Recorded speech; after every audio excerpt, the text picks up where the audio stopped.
السلام عليكم. بسم الله الرحمن الرحيم.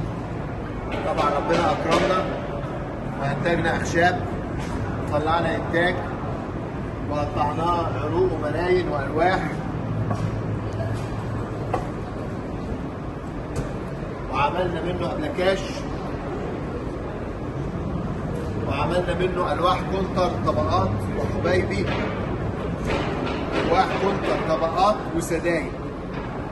طيب عايزين نتكلم عن الخشب شويه. الناس بتقول لك الخشب ده ايه؟ خشب البولونيا ده ايه؟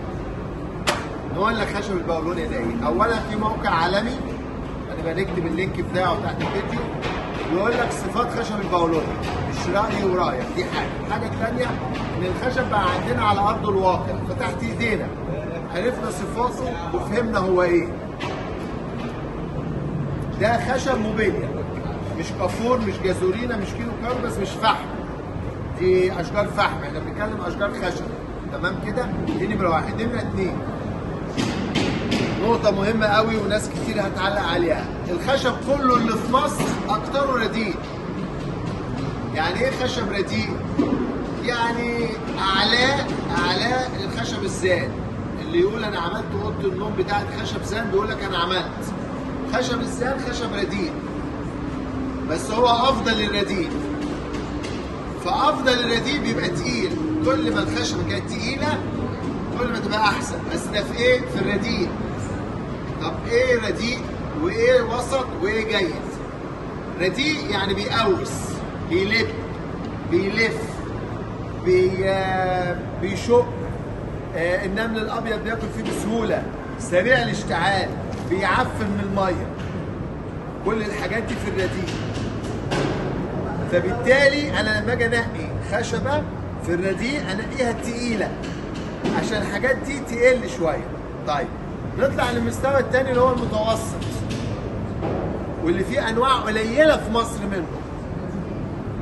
تمام؟ طب نطلع تاني للمستوى الجيد، وده مفيش منه في مصر. خشب جيد، مستوى جيد، مفيش منه في مصر. ليه؟ البولونيا بقى مصنف جيد. ايه صفات خشب البولونيا؟ خفيف، هو ده جيد مش رديء، ملوش دعوه بقى بالوزن. خشب خفيف ولكن صلب قوي. الشجرة مصنفة هارد وود، وتأكد من معلوماتك. الخشبة جيدة قوية، تدق المسمار وتطلع المسمار وتعمل المسمار البورمة وتفكه وتربطه. كل التجارب دي عملناها. أعلى خشب في العالم لا يتأثر بالماء. ذكر هو بقى في أي شغل، في حمامات السباحة، في المطابخ، في غرف الساونا، في ارضيات الباركيه، حوائط، مراكب السفن، ادوات البحر. اعلى خشب في العالم بطيء الاشتعال، سيء الاشتعال، فخشب امن. فنفس الشيء في الاماكن اللي فيها افران، في المطابخ. عشان كده هو افخم انواع المطابخ في العالم، لانه امن. مطبخ فيه سخونيه واحتراق وميه، وهو ما بيعفنش وما بيتأثرش بالميه نهائي، ما بيقوسش نهائي، ما بيفتلش نهائي، ما بيلفش نهائي. دي صفات البولونيا. عشان كده خفيفة جدا وقوية جدا، خفيفة جدا وجيدة جدا، لأن دي في ليفل تاني خالص، في مستوى تاني خالص عن الأخشاب اللي نعرفها. هي نمرة واحد في السفن واليخوت الفاخرة، نمرة واحد في الزوارق والبواخر، نمرة واحد في ادوات البحر، روح التزحلق على الماء، نمره واحد.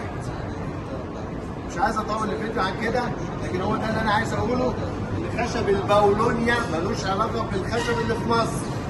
الخشب اللي في مصر بنقيس جودته بتقله فعلا، اما خشب البولونيا جودته معروفه، ومن اعلى انواع الاخشاب في العالم، وخفيف وقوي وجيد. مش عايز اكرر الكلام تاني، اقروا عن خشب البولونيا، هو بقى تحت ايدينا. وعشان كده اول السنه الجايه هنعمل مطابخ مصريه، زراعه مصريه وصناعه مصريه ونشر وشغل، ومن افخم المطابخ على مستوى العالم، من ايجيبشن بولونيا عرابي وود. ابو وود. ابو وود خشب مصري. كل سنه وانتم طيبين، مع السلامه.